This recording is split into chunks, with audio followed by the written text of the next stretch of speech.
Good afternoon. Chris Lee, Graham Doty, Alfred, Ezman, the Southeastern 14 here to react to the end of game 2 as we're doing this. A&M and Tennessee going to the bottom of the ninth falls with a 4-1 lead. Before we get into analysis and post-game analysis, eventually a reminder, we're brought to you by BetOnline, your number one source for all your summer sports this season, from MLB, golf, NBA, and NHL playoff stats, all the latest stats, news, and scores available to follow your favorite teams.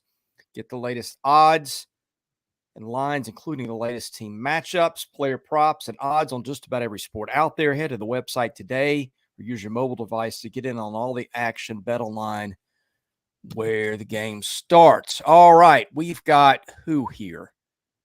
Leading off against Aaron Combs, who's been super effective.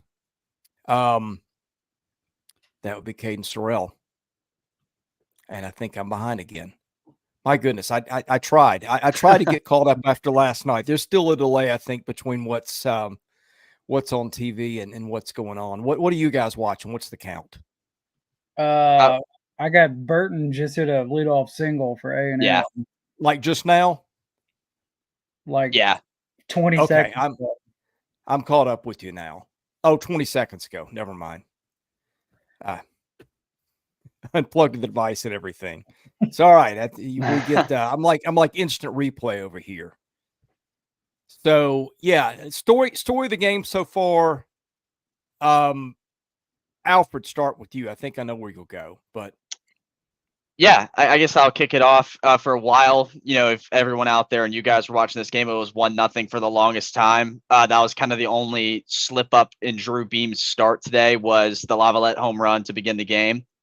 And it was just kind of mind-boggling how Tennessee couldn't get any runners across. I mean, they had the bases loaded twice, and they couldn't get a single run in. And A&M was just holding them back. And Cortez obviously went a staggering near 100 pitches today. He might have touched 100, and I think it was 99. Actually, yeah, he went 99 pitches today, 4 2/3, struck out 7. And then all of a sudden, Caden Wilson comes into the game. He was a guy I think, we could have possibly seen, but he definitely was not at the top of my list for relievers they'd pull out there. Yeah. But they went with him anyway, and he gave up that big 2-run shot Dylan Dreiling had, and then Cal Stark tacked on with this 4-1 to make it 4-1 with the lead the Vols have now. And interesting stuff all the way around. Yeah, it was a Tennessee lineup that was held down a lot game 1 and held down way more, I think, even this game up until the end. And it just kind of blew the A&M players' brakes off, that kind of run they had. And got to give credit to Tennessee's pitching. I'll talk about that too for a bit. They're about to go Cannell out there right now, but Drew Beam, I talked about him, 4 innings of work, 3 hits, one of which was that LaViolette home run, only walked 2 and struck out 7. And then Aaron Combs, brilliant job in relief, 63 pitches for him. He gave up 3 hits, 2 walks, but no runs across the board, and 5 strikeouts as well. So not a lot of pitching expelled today for the Vols, not as much as you'd expect. They still have Nate Snead in their back pocket for tomorrow, who I think we're going to 1,000% see. And then just all around, it seemed like the strikeout totals for Tennessee were what was keeping them in the game pitching. I mean, that's 12 between Combs and Beam, and I think that was the biggest part in kind of keeping it a 1-run game. And it never crossed my mind, but after it happened with Tennessee taking the lead, it kind of then crossed my mind, like, A&M was never safe with that 1-0 lead against this offense, no matter how much they were keeping them down. And that, I think, kind of hurt them as well, down the stretch here. But got to shout out the pitching on both sides. I mean, for the most part, it was great today, and it kept this game sort of boring and squared, not necessarily what people wanted to see. But there's just a lot of hitters today in this lineup for A&M. Going back to they weren't able to extend their lead. There were a lot of hitters that just really weren't on top of it as they normally would. Grahovic 0 for 4. Camarillo went 0 for 2. He definitely had some walks in there. Hayden Schott 0 for 4 as well. And Schott's been great this tournament. It's just, it's tough because A&M kind of had it in the bag, it seemed, even though their offense wasn't working. And here comes Tennessee, who is more than likely, depending on what we see here, going to force a game 3 tomorrow night.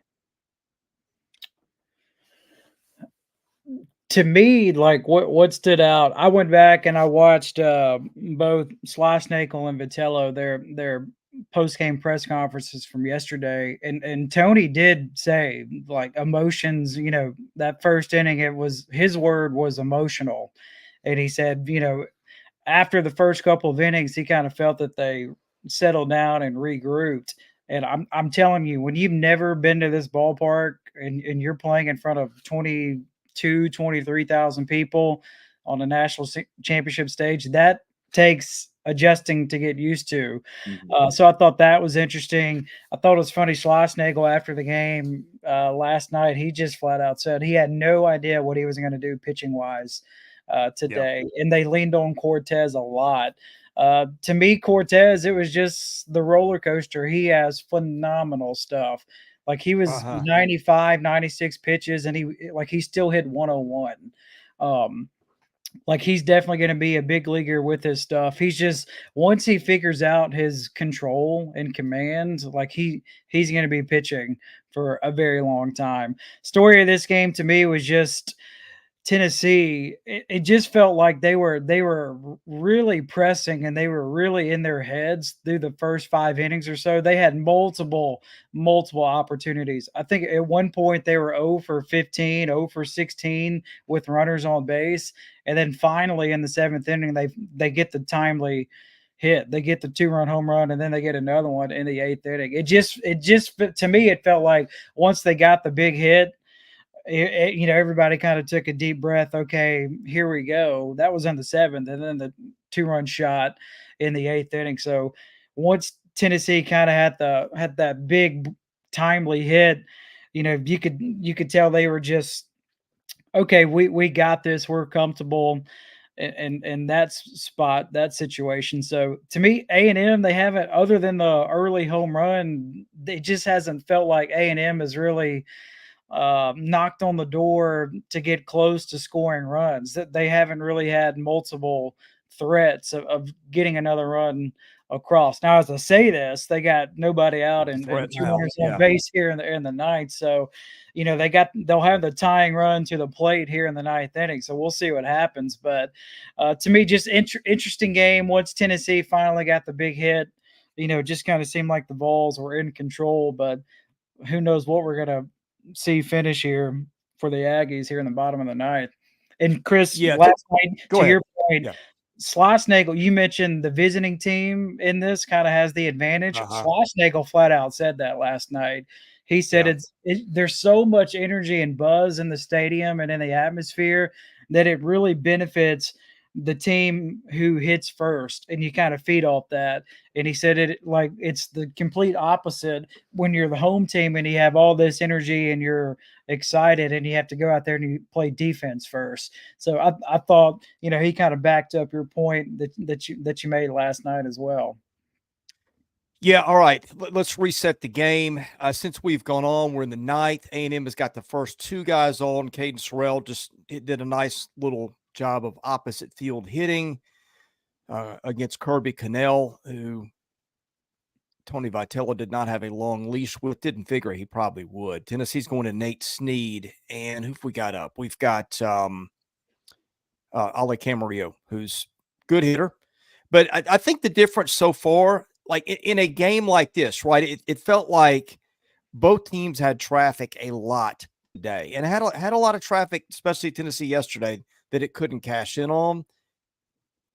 And it felt like hits were super hard to come by. I think that there was a sub 100 batting average with runners in scoring position against A&M this tournament. I mean, you can't give credit to A&M. That's probably bringing in Ostenbeck and Cortez and guys like that in key spots. But at the same time, that's not sustainable. And Tennessee finally broke through. And the guy, you guys know me. He may not be the best hitter in the lineup, but to me, the litmus test for them is Dylan Dreiling. He's the guy that I feel like I trust more than anybody. There's a little bit of erraticness to Moore and Burke. They may be better hitters on the whole. The upside might be a little higher. But to me, if Dreiling just never gives you an easy out. Well, he proved it today. He was the one that had the big hit in the 7th. Yeah, and that's what I was getting to. He's the one that eventually bailed them out. and I think gave Tennessee the ability to breathe a little bit. Cal Stark hit one in the bleachers in the 9th, and now we'll see if Tennessee's pitching can hang on. But the other big thing about this is A&M's pitching decisions, and we knew they had a game to play for. I thought that letting Lampkin go until tomorrow was the right move, but I have a few questions about their pitching management after the home run against Dreiling. I think I might have pulled, was it Caden Wilson there, but he didn't, and he paid for it again later. So, but anyway, still some time to go. The Vols have gone to Nate Snead. By the way, I think the story today, other than Dreiling, Combs was just fantastic out of the bullpen. Yeah, phenomenal. And they got every ounce of work they could have gotten out of him. And I mean, he's been used as a default closer a little, and that I don't think every day it requires 63 pitches to do, but that's what Combs needed to do there. And it's kind of weird too. In that spot, it would have made sense to go Cannell, but Tony felt Combs would be a guy to deliver shutdown innings, and he did. And I think that's just been big. This game, I don't know if it'll necessarily be highlighted by Tennessee's pitching as much as it will Dreiling and Stark's home runs. But I think, with what Combs and Beam were able to give them with the strikeouts they had, it was incredible in keeping this game right within reach. And that, that's really was the name of the game, and they did it. And I don't know if they were intending to use Snead. It seemed like it was a really quick outing for Cannell, but either way, you can definitely go to Cannell tomorrow. You can definitely go Snead tomorrow if he gets out of this relatively quickly. And they managed their pitching well, and Combs was a big part of that. Got a weird he dropped second base here. Yeah. Who is that's not Moore, is it? That's Ariel Antigua. Oh, yes. Somebody came up he got with checked in. On the face. Ouch. Oh man, that's really bleeding. Ooh, that's a tough collision. Did Moore get hurt? He was holding his, like he was, his hammy. He was holding the quad a little bit. Which actually thank God Dreiling hit a home run, so Moore could do a light trot around the bases, because that was a concern I was kind of having watching when he got up, was if Dreiling hits a single into the gap, is Moore going to be able to run home okay to tie this game up, and it didn't need to come to that, but that'll be something interesting to look at after the game. Yeah, that's not the spot you want to get hit. That wasn't a dirty play. Not that anybody was thinking it was, but that's right. The place where you've got like no skin. Yeah. It's about a tenth of a millimeter thick. Right. Oh, yeah. All right, so now we got men on the corners for, of course, Caden Kent.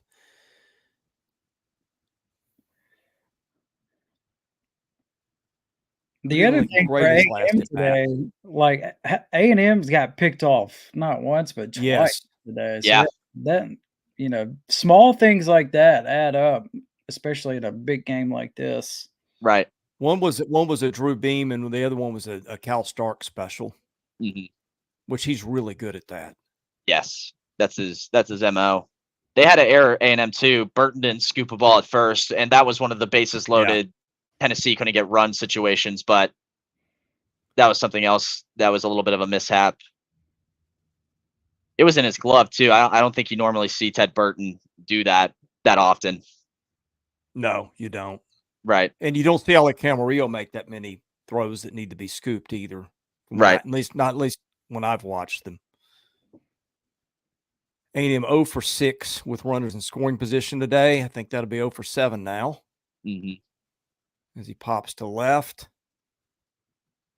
Is this they're going target to pinch hit? That's interesting. I don't think Ryan Targach has pinch hit. I don't know that he's had in bat in the postseason. Maybe one. Remember, we brought him up last night. Yeah. Because he was an all SEC level player for them and the starter at second 2 years. This kid has got monster power. But he just hasn't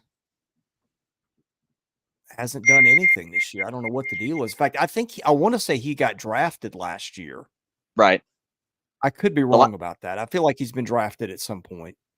The last time he played was May 18th against Arkansas. That was that final series of the season. So And it's been a month ago. Yeah, it's been spaced out too. Like before, if you go back before that, at LSU, the 4th, and then back in May against Houston. And that was more than likely a midweek. I could be wrong, but that's what it seems like. Yeah, not productive at all, but he can hit it a mile. Or not productive this year. He was very productive in 2022. He was a big part of their run to Omaha. And Nate Snead's at 11 pitches. So if he can get a strike here, they can use him again. Yeah, that's 2. They're watching a lot of strikes today. That's their approach. I mean, that's what they do. That's true. Big reason why they lead the country in walks. Got a piece of that one, 98. So he's gone 3 fastballs in a row. Do they pinch hit? I want to say they pinch hit Hank Bard earlier. No, they're not super deep off the bench now. Blake Benderup, I guess, another one I guess that they've got, but they're, the Montgomery injuries cut into their depth some.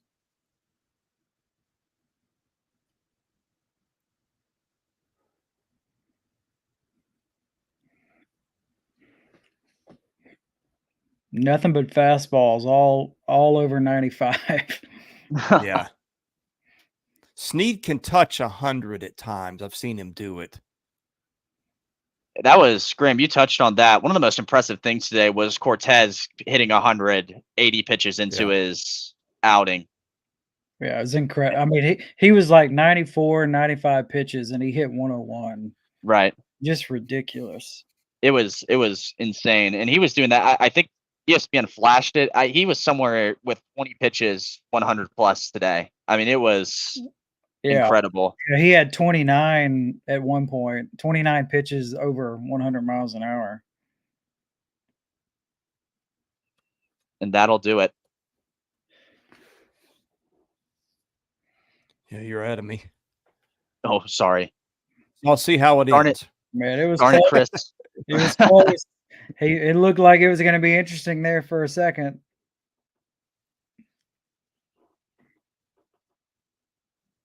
Ooh, yeah, caught that just a little bit off the handle, maybe. That's as good a swing as you can ask.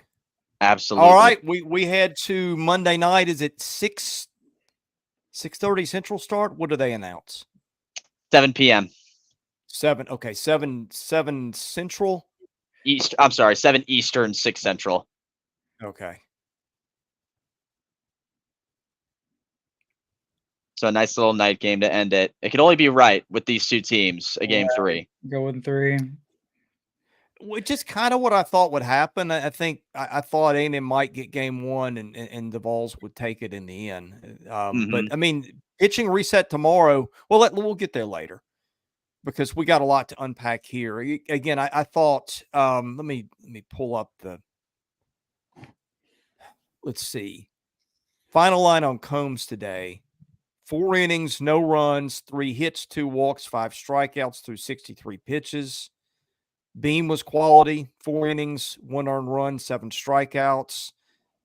And Connell and Snead tied together at the end with Snead giving him a scoreless inning, getting all 3 batters he faced and coming in at a big spot because the Aggies had 2 on and the tying run at the plate. So there's your season on the line at that point. And Snead can come back tomorrow. And so Connell can too. Combs, I mean, you wouldn't think so, but who knows? Brandon Neely and Kevin O'Sullivan say, "Hold my beer." So you never know. End of the season, but and I think the thing. All right, if I'm A&M, the thing I'm thinking right now, and I get what they were doing, right? If you once you're behind, you throw Austin back. You probably don't have him tomorrow. Mm-hmm. But I don't know. I just think Caden Wilson throwing 8 2/3 innings coming into today. And look, to his credit and in Jim Schlossnagel's defense, he was really good right off the bat. Held them down on a key spot. But I think once Dreiling hit that home run and it's 2-1, I'm thinking, all right, we still got a chance to get this one. And I got some dudes left in the bullpen. And look, lefty-righty stuff aside, you got Peary. They did eventually throw Moss. I don't know if they could have brought Stewart back. They had Rudis. How many pitches did Rudis throw last night? It was just that one home run, and then he was pulled. Did Isaac Morton throw last night? He didn't. He hasn't appeared yet in a good bit for them, at least. Never mind. Morton, just stretch it. Morton's not the guy you want to use because Morton's got a free pass rate in the 30s, and that's you don't want to throw that. And he keeps the ball in the park, but that's not what you throw against Tennessee, right? I mean, even Tanner Jones, who hadn't been good, at least he's an older guy. I don't know. You're probably debating between him and a couple of guys. And again, I'm sure Jim Schlossnagle plays it differently if he's not sitting on a one-game lead and he's got Lampkin, who's been tremendous in the tournament, going tomorrow. Right. But Tennessee's also got Xander Sechrist on the other side. He's been great too. So right. Yeah, the biggest thing for me is they didn't use Ashenbeck today, so he will be fresh for tomorrow, because that's not something you normally see. I mean, you normally see him at least make an appearance at some point. I forgot too. I was just looking at the box. I forgot Brock Peary went out there too. He just went a third and threw 6 pitches, so he's a guy they could bring out there as well in relief if needed. I think both teams really are kind of set when it comes to their pitching. Argue, if you will, who's better set, but they're both squared away, and they have plenty to work with heading into tomorrow, and that'll make it a better game. Yeah. By the way, shout out to my guy, Big Orange Tux guy. I think that's you on TV. I saw earlier in the front row, but I'm not sure. I'm waiting for him to text me back. You guys heard that story before? Big Orange Tux guy? Yeah. What is that? We've interviewed him on the channel before. You can go back and find it. He's a buddy of mine. His son and my son play baseball together, so we've known them for years. And I could have sworn that was him on TV, but I'm not sure. He's like one of those, you know how some of those people, like if somebody could finagle a front row seat out of nothing in an event like this, he's kind of one of those people. Yeah. So right, he can talk. I'll see if he texts me back. I think I see you, but maybe I'm dreaming.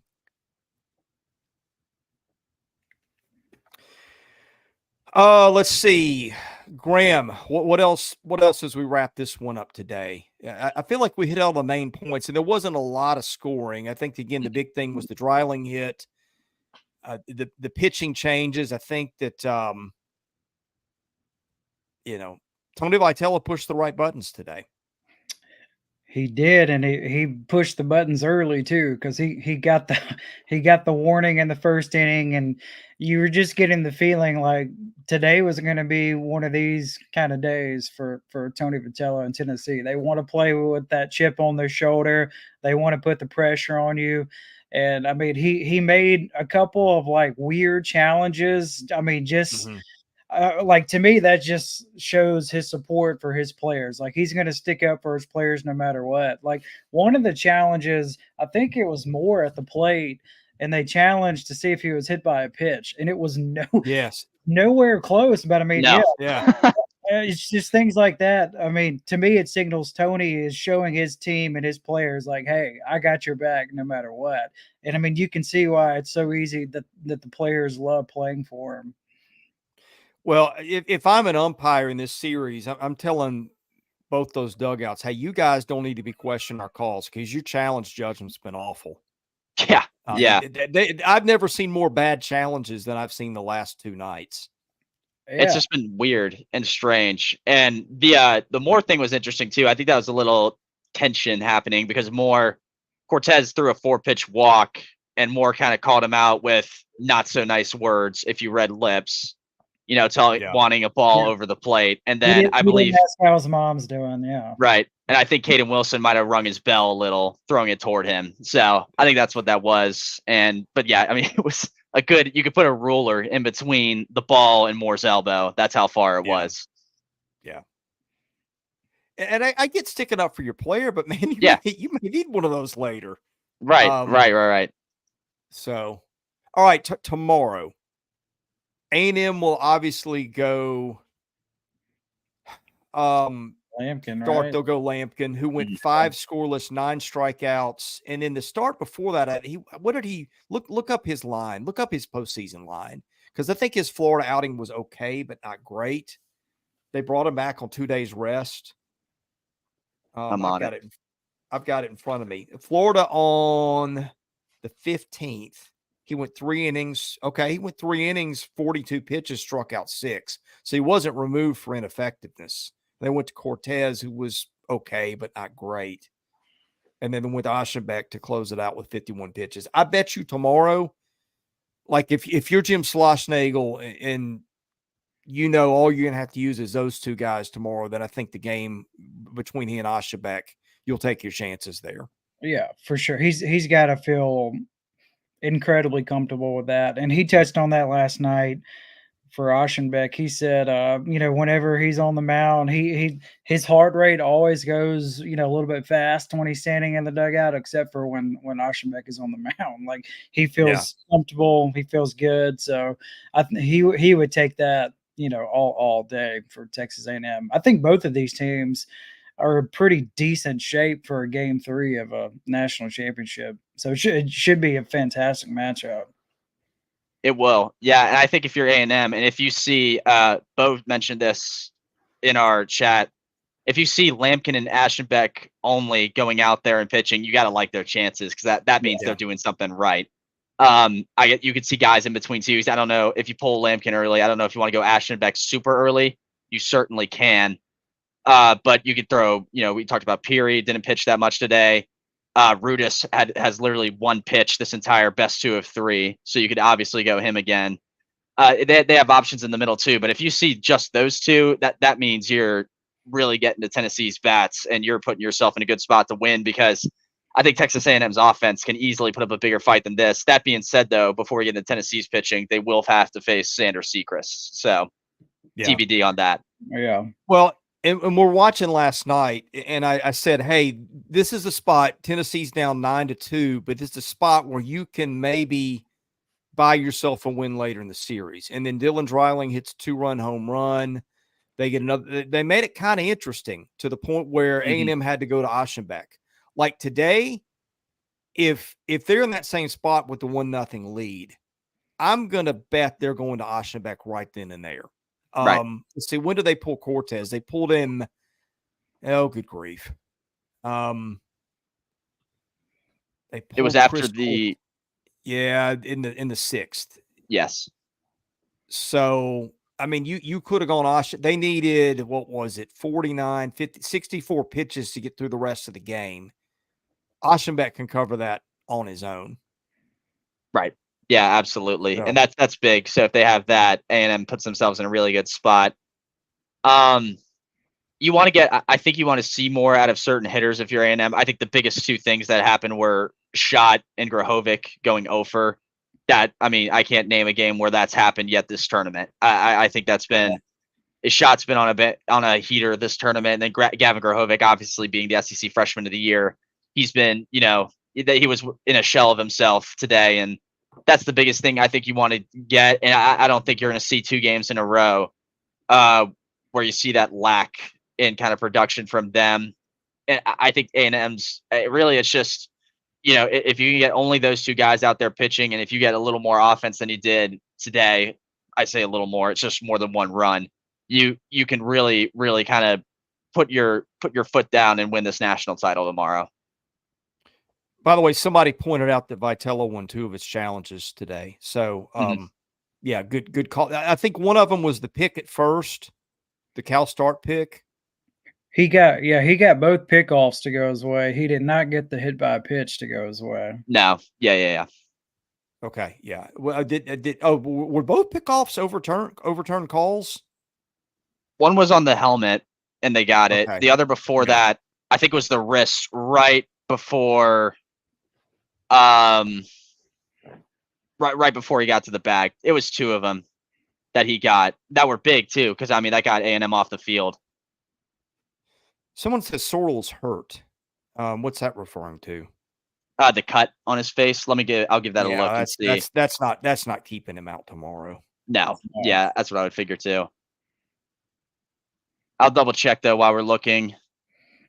I don't think that was any more than just, probably a rivet of a glove catching him in a bad spot is my guess, because that wasn't a malicious play or anything like that. It wasn't a hard tag. Put a Band-Aid on it.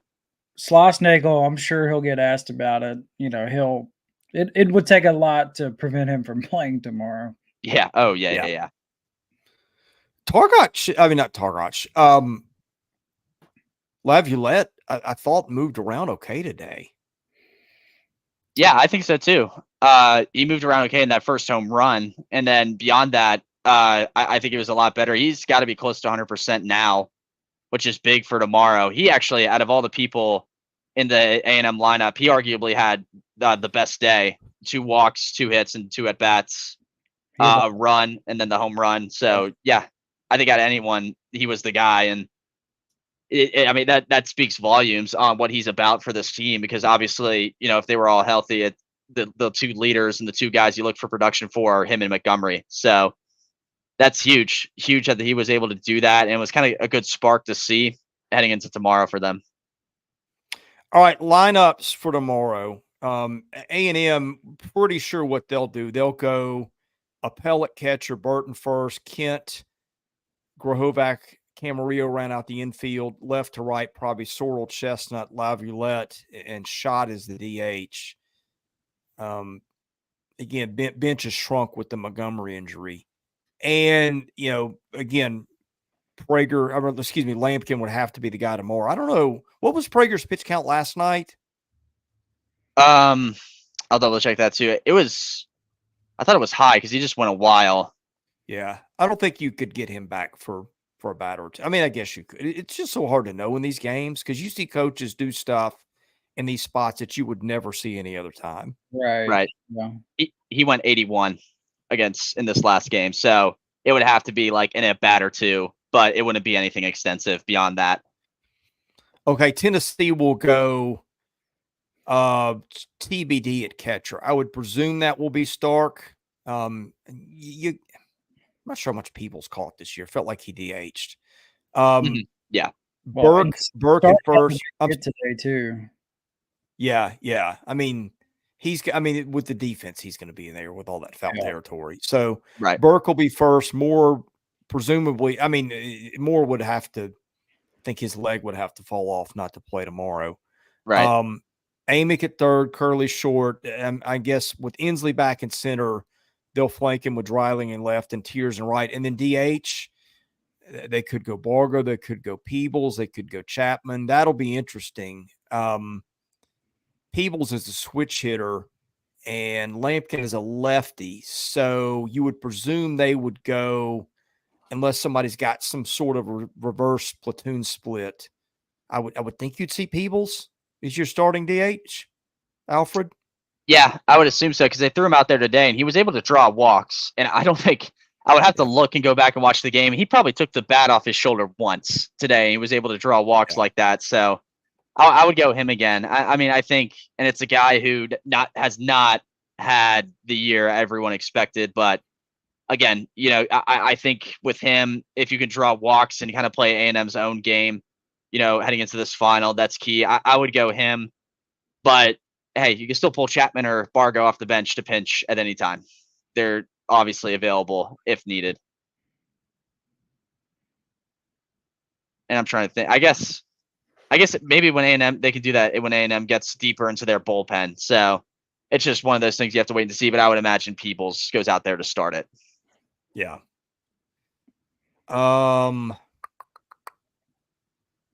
Yeah, Lampkin's just been so good lately. I think tomorrow's pitching matchup. See, when's the last time Sechrist had like an off start? I'll go back and look, but I remember looking at this, and it was quite a few games. It might have been like before Hoover, the last time his start wasn't as great. I have it right here. Last game against Florida. Oh, went too far. Last game against Florida State, he pitched 6 1/3, 5 hits, 2 earned runs. Struck out 3. That's all about control with him, which is kind of where he's kind of fallen into. He's gone. This is what I remember looking at.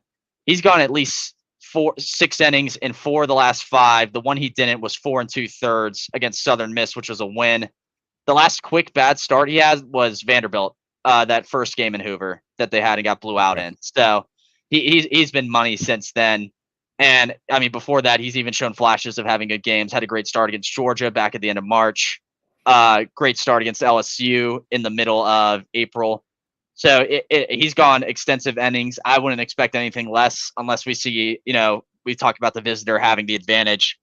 Unless we see just a big time inning, batting for A&M to start the game again, kind of like what we saw last game with Causey and, giving up all those runs. That's the only way I could see it. And I just don't think that's the case with Sechrist based on how he's been. So I would expect more a game like this, honestly, just based on the pitching they have available. And again, argue in the chat and amongst each other who you think's better, but they're both in really, really good spots. So I'd expect a under type of game like we just had. So very good, very, very, very good pitching matchup. And once again, depending on what they do with their bullpens, I think there's a chance we won't see a ton of runs. Yeah, I think tomorrow, probably the key stat here as I look, Sechrist has got a 5% free pass rate. That's walks and hit batsmen. And we know about A&M. That is going to be a number that looms really, really large tomorrow. Now, he give up a few home runs. It's not an exorbitant rate. It's pushing 4%, 3.7 to be exact. But that is a big thing when you're facing that lineup, is you don't want to give a team free passes, and you got Xander Sechrist as a strike thrower off the jump. So I think that is something that could really, really be something to watch tomorrow. Yeah, that could be very huge. A&M, I think Cortez, maybe it was just one, but I can remember specifically a free pass he gave to Dean Curley, who cruised into second. And once again, it was just kind of that sort of thing all day with A&M. Tennessee just kept knocking on the door, and they left, the bases loaded twice, but they were eventually able to break through with it. So that's the big thing, too. I don't think someone double check Lampkin's free pass rate, but I don't think I can imagine it's not that much. And it's a little bit under 12. It was 12 headed into his last start, and I don't think his last line, I think he went 5, struck out 9, didn't walk anybody. Yeah. Okay. So he's a little south of 12, 11, right. 10. Yeah, and that's I mean, regardless too, that's the biggest thing is you can't give up that to these two offenses. One offense, A&M's, that's what they live off of, like Graham has been saying, and we've all known is, the walks they get and that sort of thing. And with Tennessee, I mean, if you put runners on the bases without letting them hit the ball, they can get one big hit and it's a multi-run home run, and that changes everything. We saw that, with Christian Moore. I mean, we saw that with Christian Moore being on the base, and instead of, a Dreiling solo shot, there's it's a 2-run shot to give Tennessee the lead, and they didn't look back today. So another huge part of the game tomorrow that you'll have to watch out for. And two pitchers who I think when they're at their best, they won't allow that to happen.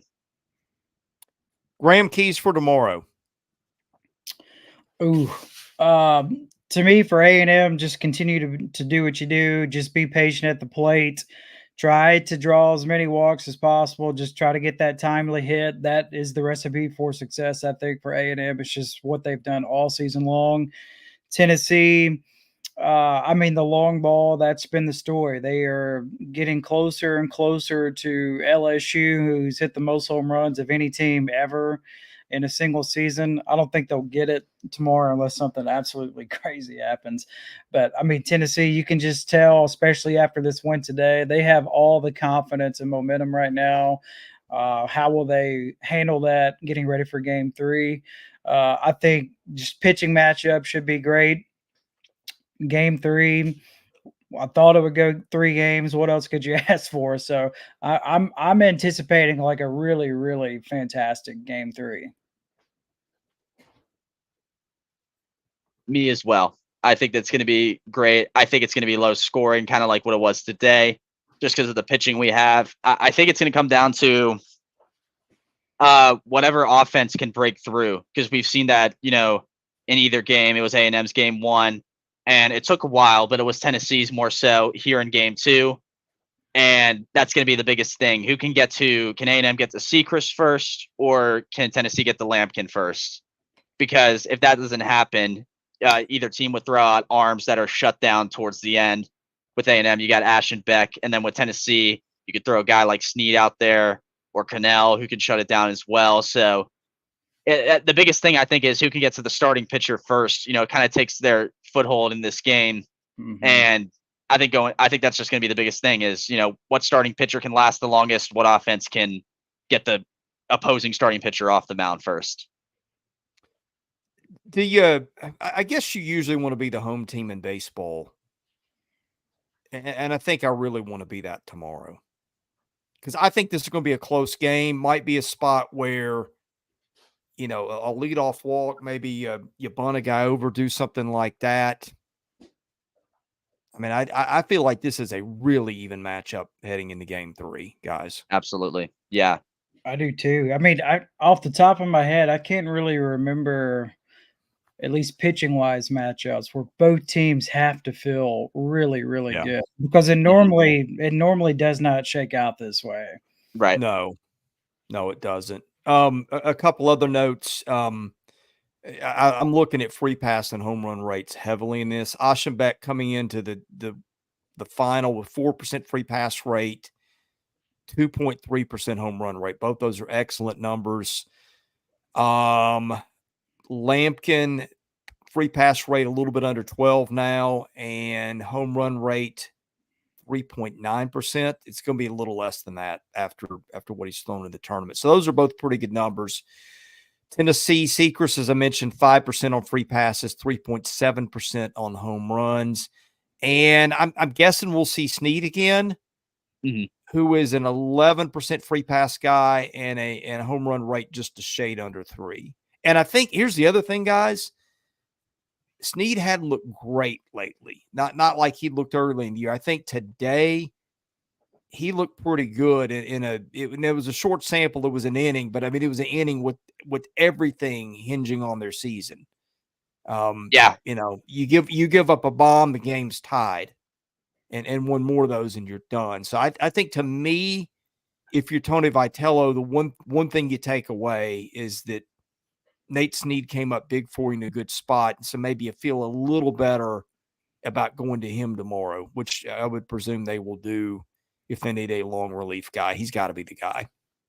Yeah, he's certainly in there. I think if you look short, you can go Cannell. Just the first name that pops to my head, just because he hasn't pitched a lot the past 2 games. He hasn't thrown a lot of pitches the last 2, but Snead's kind of turned into a wonderful option for Tennessee just because, they've used him as a default closer. We saw that against North Carolina earlier in Omaha. And then, he's also a guy we saw during the season who can go far. So I think he's the first name they'll go to out of the bullpen beyond Sechrist if they were going to choose somebody. And that's going to be huge if he's able to do that, and just keep this Texas A&M game in reach, whether they're up or down in it. That puts them in a good spot as well. So I think that's the biggest thing with him to me has been he kind of has given the Vols 2 different looks that they could throw him in, and it's something I'm sure Frank Anderson and Tony Vitello both love.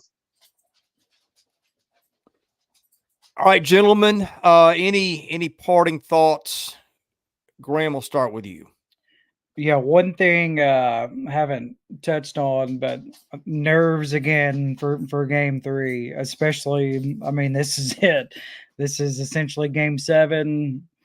Like, who handles the emotion aspect of it better, especially early, right out of the gate? That could potentially have a huge impact on this game. And just what Alfred said a moment ago, whoever chases the other team starting pitcher first, more than likely that team is going to be in the driver's seat. So should be a fun one. Can't wait to watch it.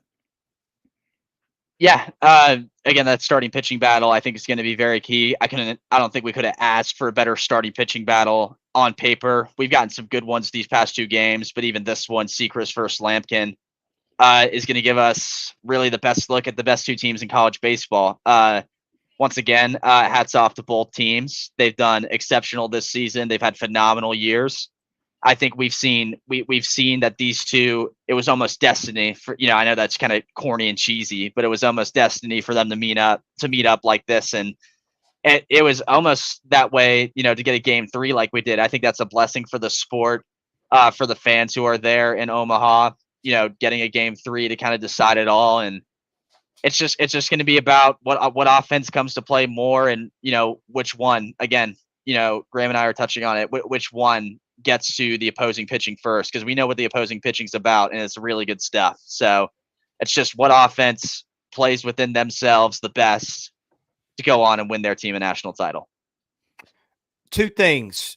Again, feels dead even. I think if you're going to push it one way, I probably give Tennessee a small advantage based on hitting. Although if you're getting 9 innings, if I know you can get 9 innings between Aschenbeck and Lampkin, I feel like A&M's chances are pretty good. But again, Sechrist has gone so long. Snead looked good tonight. UT may be able to counter them there too. I mean, this feels like a game that they could be playing 12, 13, 14 innings tomorrow night. Then it's going to be really interesting once you get to an expiration date on a Snead or an Aschenbeck, and then who you go with next. That's right. When it gets super interesting. But maybe you're going batters at a time, although in that spot when you're in extra innings, you never know. I think the baseball fan of me is kind of rooting for that, just to see something really crazy where everything's hinging on every pitch, and you got to balance hey, we may need a guy in a couple innings we got to get an out now. And number two, and you guys kind of touched on it, I think you've seen these teams make mistakes, right? You've seen A&M get picked off 3 times in 2 games. You've seen Tennessee, boot some balls, make some errors. You saw last night a center fielder make a gaffe on a ball, where he should have been throwing home, forgot about a runner, might have had it. I mean, you've seen little things like that. You've seen Billy Amick kick one. I think, in a game where pitching figures to be a big thing, and you got a lot on the line, and you've seen both teams be tight a little bit at times, could be an early mistake besides this one. So we'll be here for it. We will live stream tomorrow night when it's over or towards the end of it. Don't know what time that's going to be yet. I've got the added complication of child's birthday tomorrow. So of course it happened this way. And birthdays in the Lee household are all day events. So I'm gonna have to balance that and this, and we'll see how that goes. Thank God I got you guys here. So we'll have it covered either way. But in any case, thank you to our audience for watching. Thanks to Graham and Alfred for helping me out here. I'm Chris Lee. You're watching Southeastern 14, presented by BetOnline.